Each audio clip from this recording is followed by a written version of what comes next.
I didn't think it was going to go anywhere. Long story short, that campaign generated like $1 million in revenue in 4 months.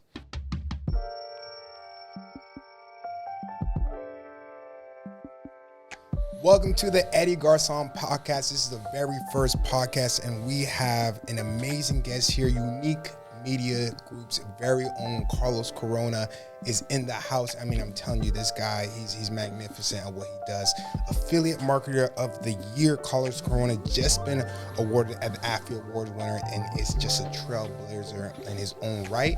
And we're excited to have him. Carlos Corona, thank you for being here, brother. How you doing? Good, man. Thank you. Thank you so much for having me. It's a pleasure to be here. Yes, sir. I mean, man, look, I think we all know that Miami, it's just boisterous with marketers. Yeah. And, it's hard to stand out. It's hard to be, one like such yourself, recognized for the things that you do. And with a lot of viewers kind of getting into that space of marketing and stuff like that, just really want to know kind of what's the story, man? What's the foundation? What has gotten you here? Where was the start? Tell us a little bit about yourself. I'll tell you. I'll dive into it, and I'll paint the whole picture so you can kind of see what I went through. But Miami has it all, right? It's the good thing about affiliate marketing or marketing, digital marketing in general, is usually you have high returns, right? 100%. And if you have high returns, that means you have more buying power. So where do you want to be? So Miami has it all, right? It has the weather, it has the culture, and access to the rest of the world. Huge. So that's something that plays major part. As far as myself, I struggle a lot. Yeah, I struggle a lot because for the most part, I'm self-taught. So back when I was in college, I got a PDF from Perry Marshall. And it was the ultimate guide to Google Ads. At the time, Google AdWords. And back then, this was like 2005, 2006. Wow, so fresh. Yeah. Wow. This was like, there was no like YouTube. So you had to like Literally. read a PDF. Open a book. Yeah, you had to print it out. You had to print it out because you didn't want to pay for like the copy to be mailed to you.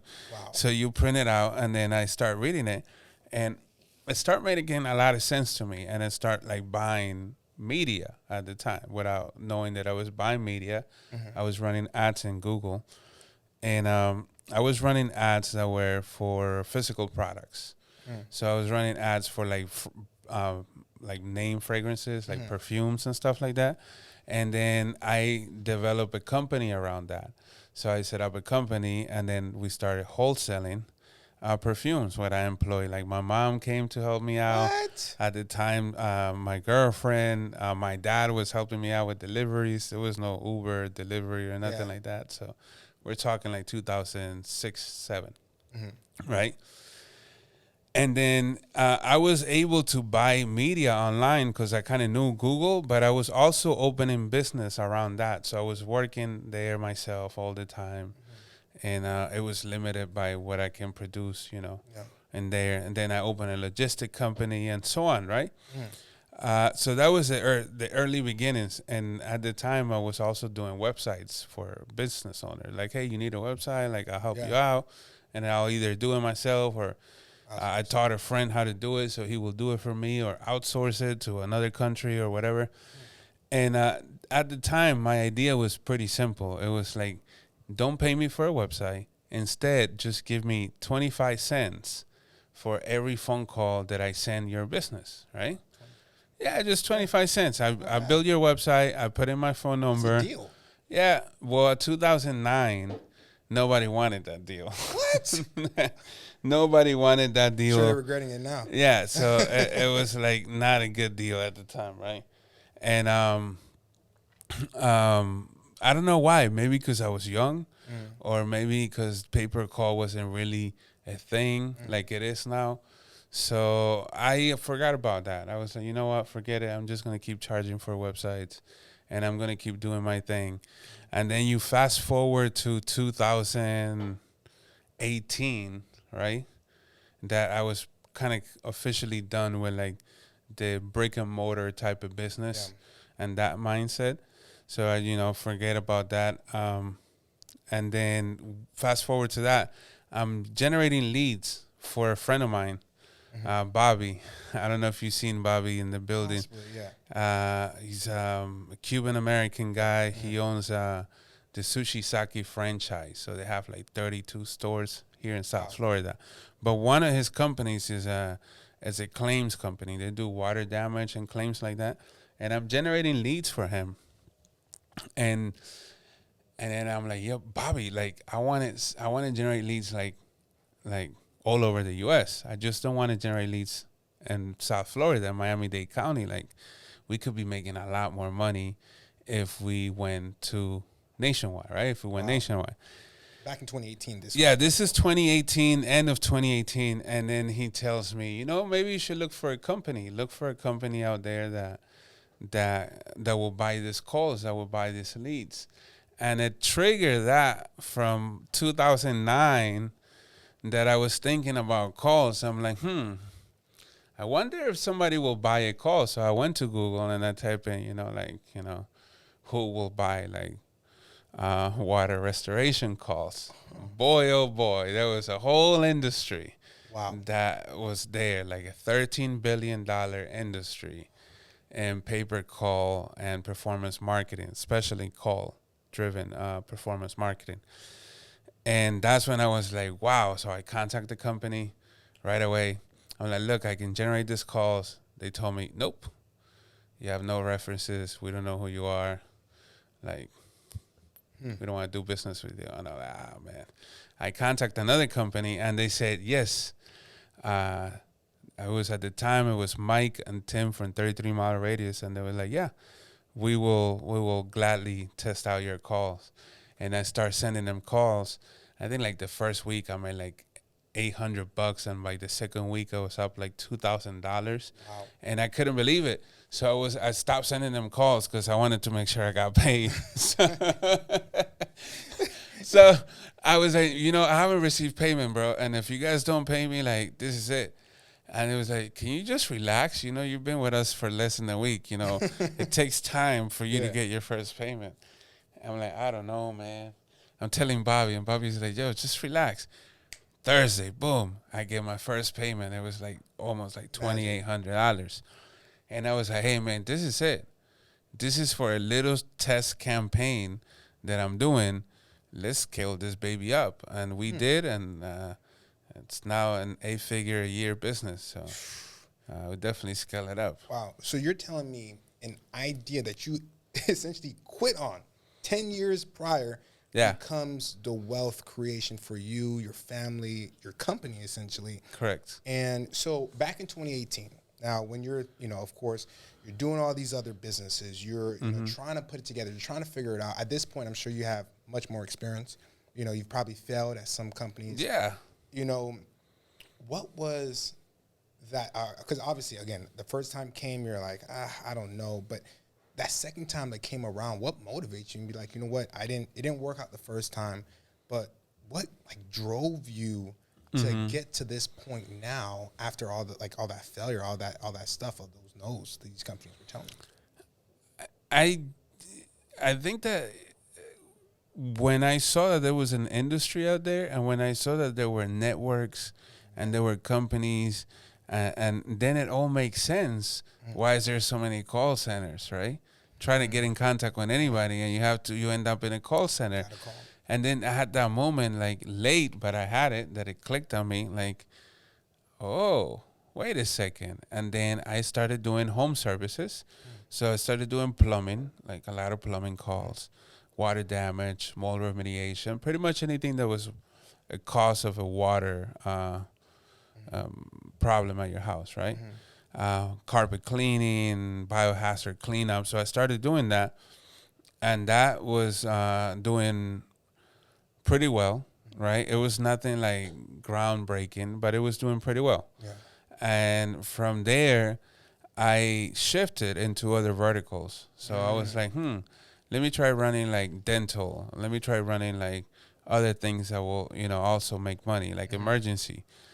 And what really changed everything, it was literally one campaign. You know how they say, like, you have one campaign and one funnel or one email or one phone call or one everything, one meeting away, right? So it was literally one campaign, and it was a flight campaign. Yeah, it was it was a flight campaign, and that really was. Wow. Yeah. So, Yeah. essentially you start working on all these different businesses, and I'm assuming because you were focusing on water, that same data that you were generating for these companies, and of course they're winning. They're getting calls every single day. They're getting appointments every single day set in their calendar. They're closing deals.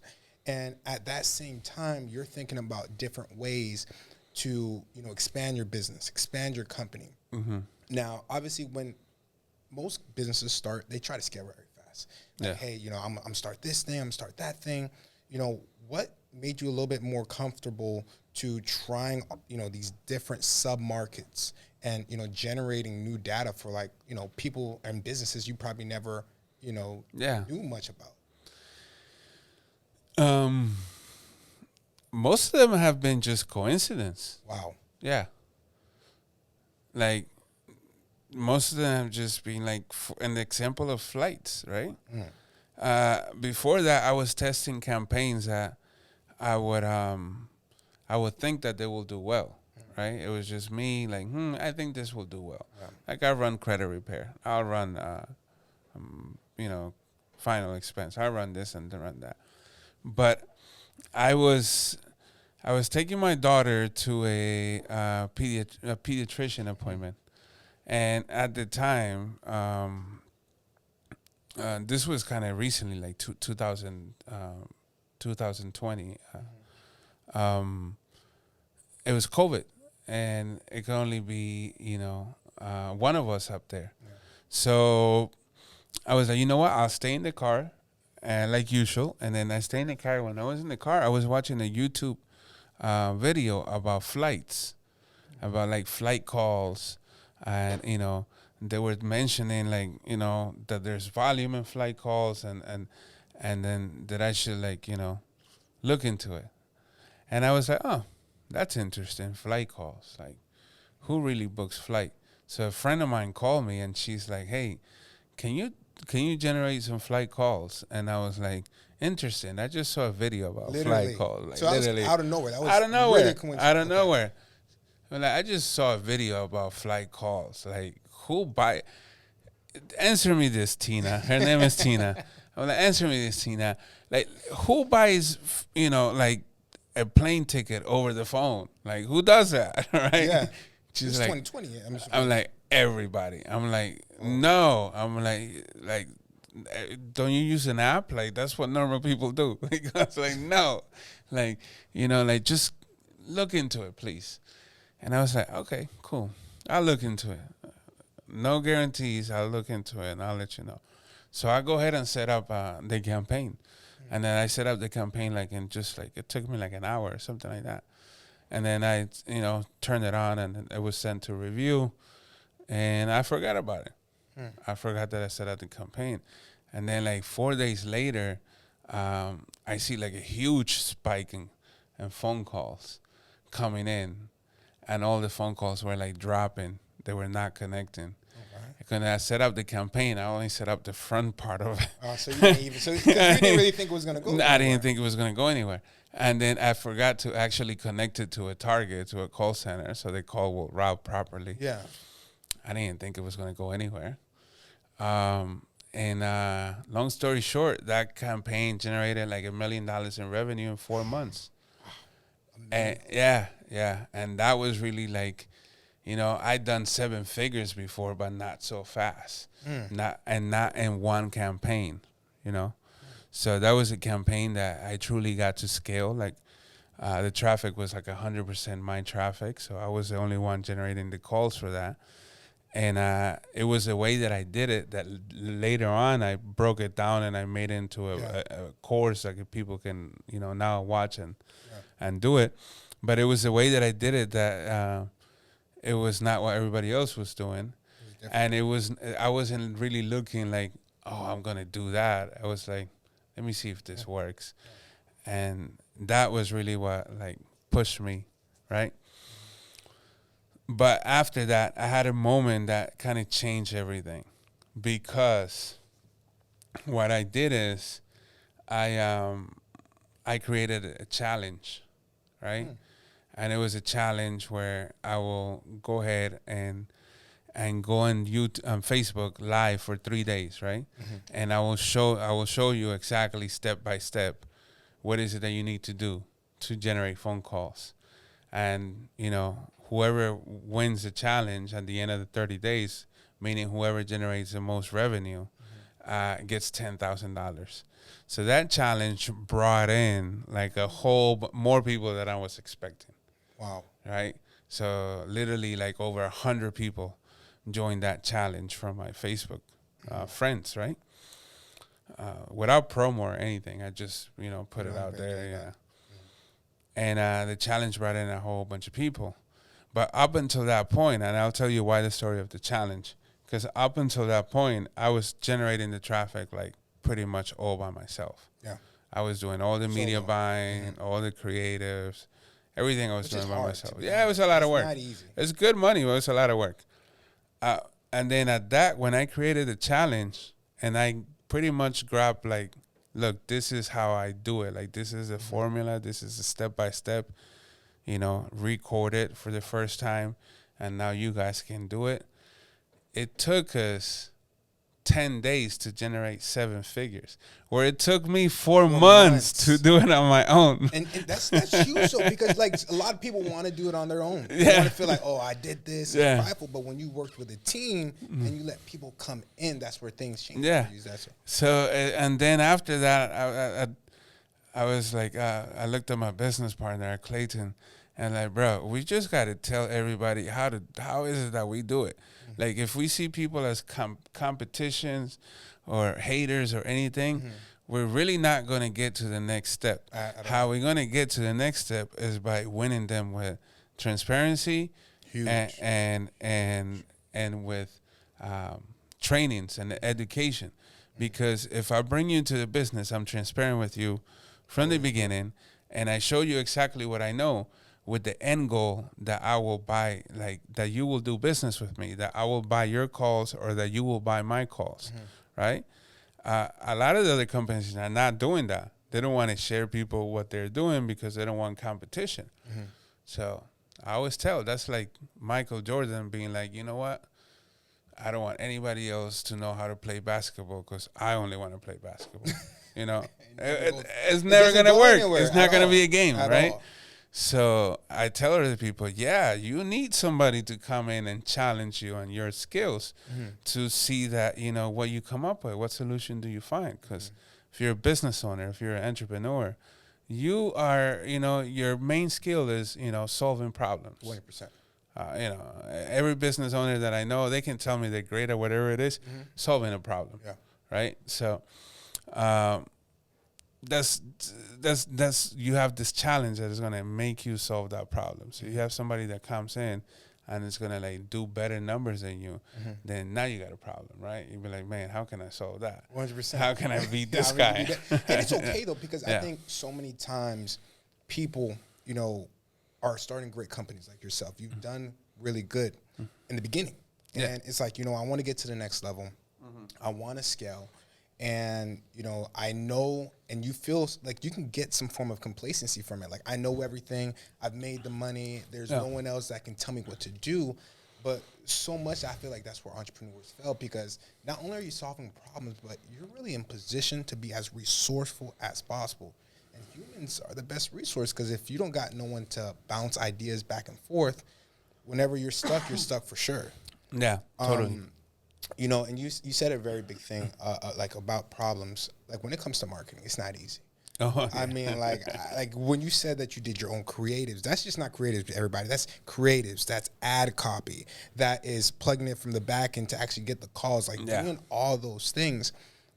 How does one, again, because you're coming across problems every single day.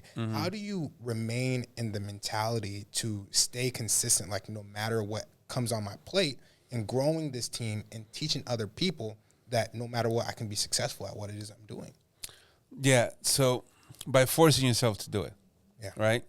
So what I did, what I did is when I started like sharing with people how to do all this stuff, I opened up a calendar, and then if you had any issues, and I don't do that anymore, but at the time, I open up a calendar, and then if you had any issues, you can book a Zoom call with me, and we'll jump on the call, and we'll fix it right there and then. What happens is I was like 7-8 hours a day on Zoom calls. Wow. Right? Because everybody was booking calls back to back to back. And I was like, man, this is too much. But that taught me a huge lesson, which is like if you practice something every single day, you're going to get good at it. Yeah.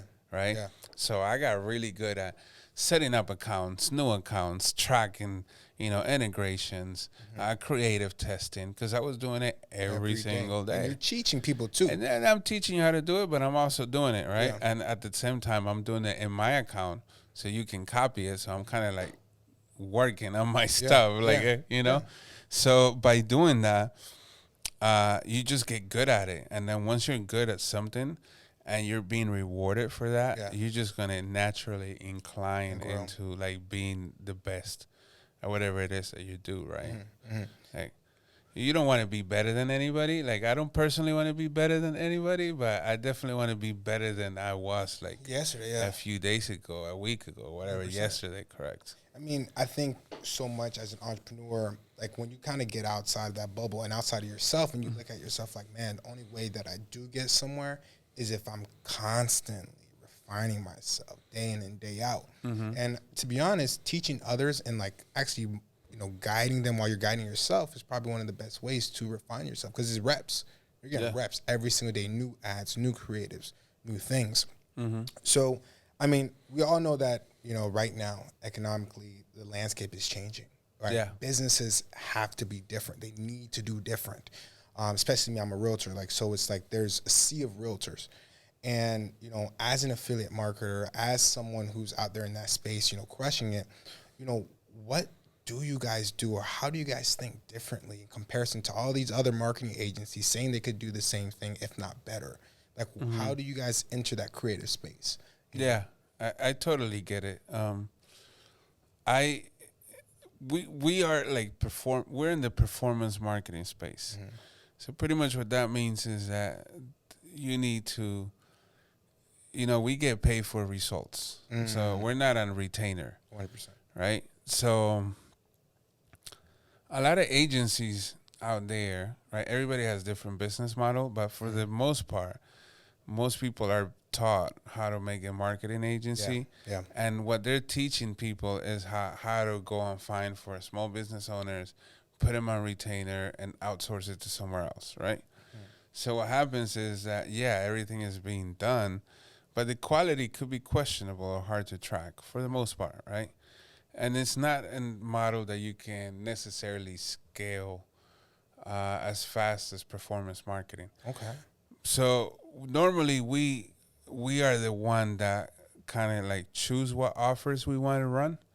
And then there's call centers and partners that we will do business with that have the capacity to handle the volume that we're expected to send, right?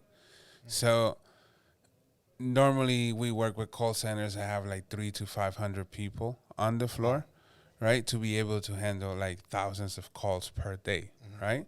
And make it worthwhile on our end, right? So we wouldn't work with like smaller, right? So that take us out of there, kind of like enterprise business model, right? So because of that, you generate volume, it's easier to work with. Now, if I was in the position of helping out a smaller agency, right? Like somebody that wanted to like get somebody like you, a realtor, to spend money on marketing to get results, I wouldn't do it. I personally wouldn't do it. It'd be more difficult for them to understand. Yeah, what I will tell you is for you to either yourself or hire somebody that works for your company to learn lead gen or have knowledge of lead gen and execute it for yourself. Like, it also comes with your capital and cash flow, right? I think that the biggest mistakes that most small business owners make is that they hire cheap talent. 100%. Right? 100%. So the biggest mistake that I see is that business owners will hire, thinking about their pocket and not the potential outcome. So if you go right now and you are a realtor, and you go and you hire a marketer that that is going to charge you like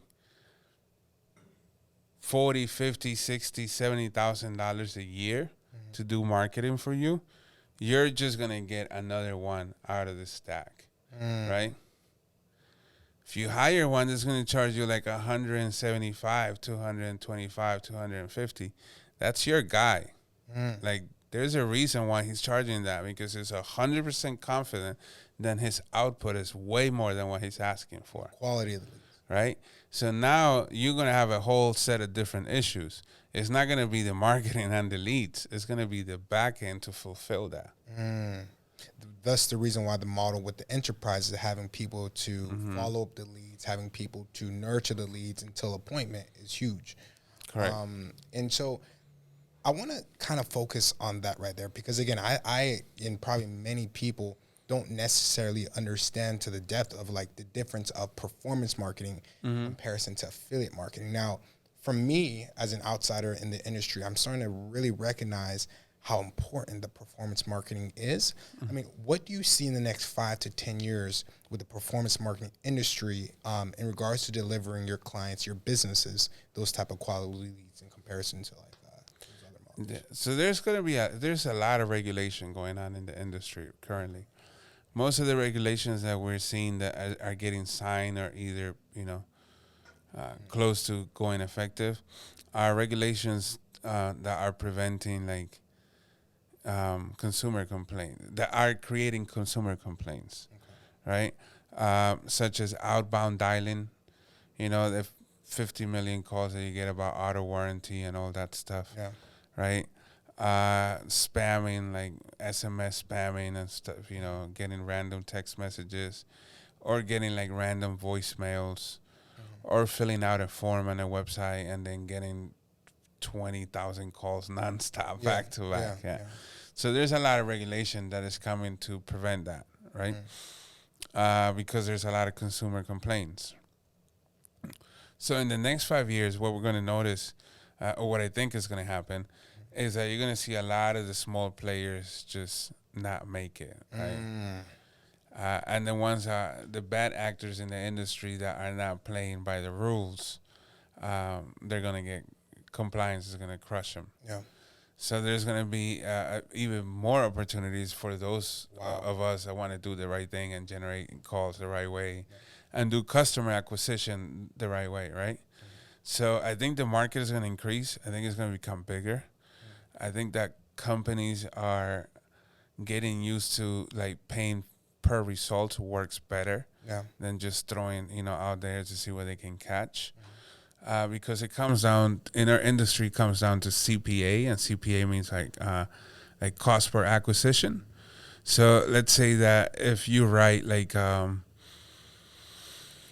if you write like a final expense insurance policy and you're getting paid like, $700, to give you an example, right?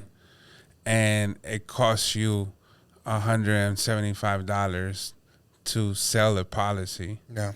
Right? Then it's a profitable business for you. You will pay $175 all day to collect $7, right? So that is performance marketing. You're paying for that result. So I think that model is going to keep increasing because the cost is predictable for the advertiser, and it's also predictable for the publisher. 100%. So it will keep increasing, and I think that a lot of people in the industry and the online marketing industry that currently do other things like e-com, just regular CPL and CPA and stuff like that, they're moving towards pay-per-call, and there's a huge rush into pay-per-call right now because how profitable it is and the demand from it, from advertisers that depend on these calls to generate sales. It's huge. I mean, when you really think about it, and especially from a enterprise level, I mean, if you're able to generate, and I've seen, amazing things you and Unique Media Group has been doing. You guys are generating thousands thousands of calls to these businesses. I mean, a real business, like you said, all they need to focus on is no longer the front end things, because you guys are taking that and need to work on their back end. Now, what struggles have you seen from businesses that, you know, they were able to afford the lead generation, but their actual systems, their processes couldn't really handle correct. Like, how do you help your clients navigate through that, you know, to receive that much business?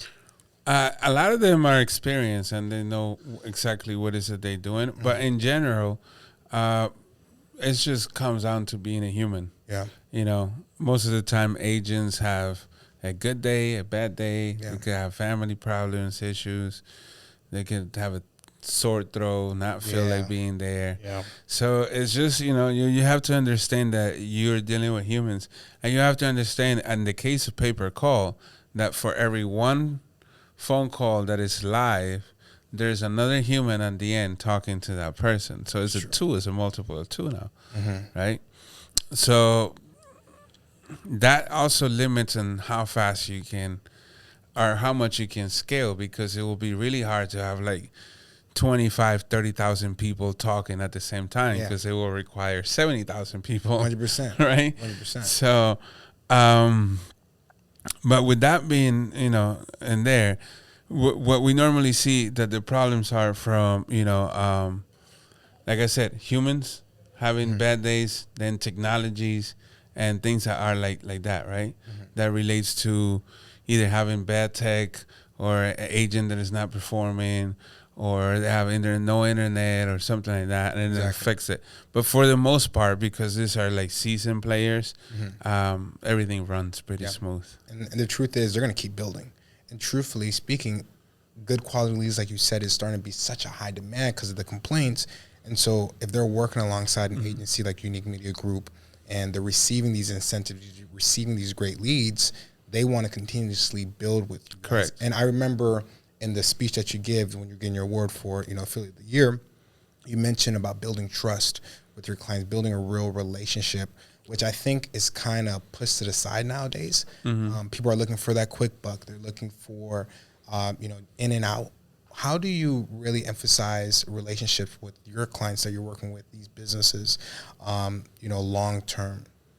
Yeah, well, we're a people first company, right? 100%. So we do business with people. You know, they work for companies. Yeah. But we do business with people, right? 100%. So we like to build that trust, and just for everybody in the team, we like to make sure that, you know, we're transparent with what we're saying we're going to do. We're accountable for what we say we're going to do. And then we deliver, you know, what we say we're going to deliver. And usually that's like, you know, like a no BS approach. Like, this is what we can do and this is what we cannot do. Yeah. And that eliminates also a lot of the people that we can work with. Yeah. Because when you have a strict set of rules and you don't want to bend them, right? Or you tell everybody, hey, make sure that nobody bend, these are the rules.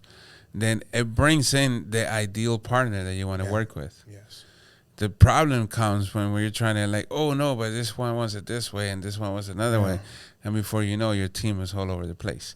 So that's what we like to do. We like to structure things so they run like you know, like they're supposed to. And then that way it builds trust with people. And then we also like to do masterminds where we bring people in and we network. And, you know, we do dinners at all the events that we go to and the small gatherings.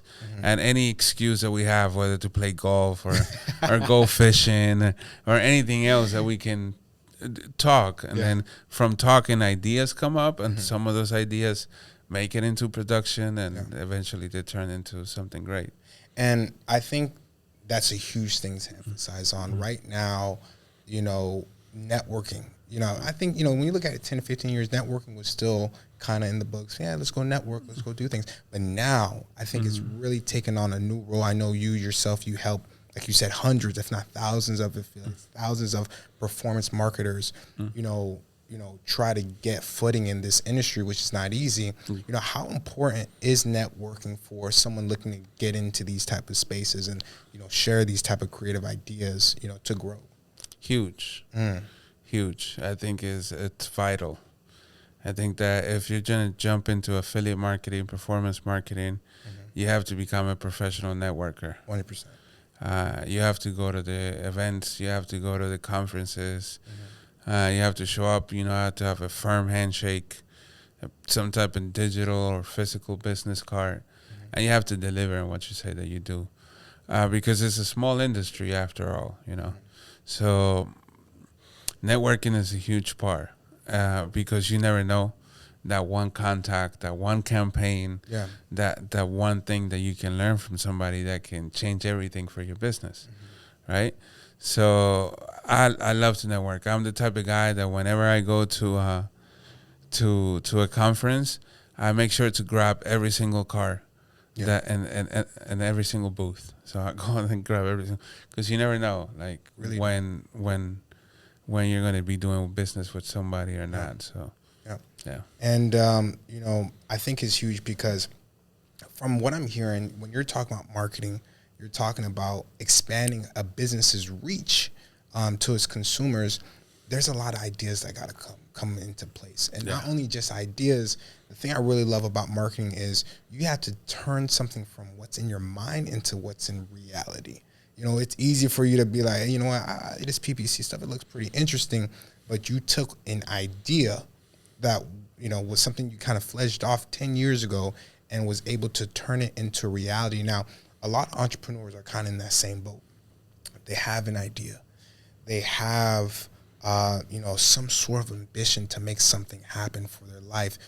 What advice would you kind of give them to, make that pivot in their life? Just to do what they like to do, right? Because there's many ways to define success, 100%. Right? A lot of us will define success using financial standards, right? How successful is your company? Most people are not asking, like, how many lives did you save? They're asking how much money you make, right? It's not the same. So it depends how you define success. But you have to do something that you like so you can be successful at it. Whether that is a for-profit or non-for-profit, right? So you're still an entrepreneur either way. So do something that you like. And if you like the money, but you do not like the long hours of learning how to become an affiliate marketer, a media buyer, performance marketer, this is not for you, right? I mean, and that's huge because I'm not gonna lie, you guys. Trying to set up a campaign for the first time, it could get irritating. You're talking about, you got to make sure things are on point because it could be the most simplest things: the color of a button, the line of a small description or copyright. Like, you have to be very detail orientated to grow in those fields.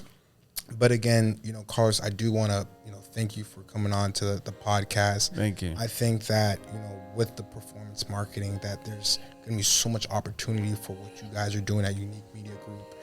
And that, for a lot of people out there looking and watching what you guys do and, continue paving that path, I think there's going to be a lot more to come. And hopefully we get to see it, man. Thank you. Appreciate it. Sir. Pleasure having you. Thank you. Sir.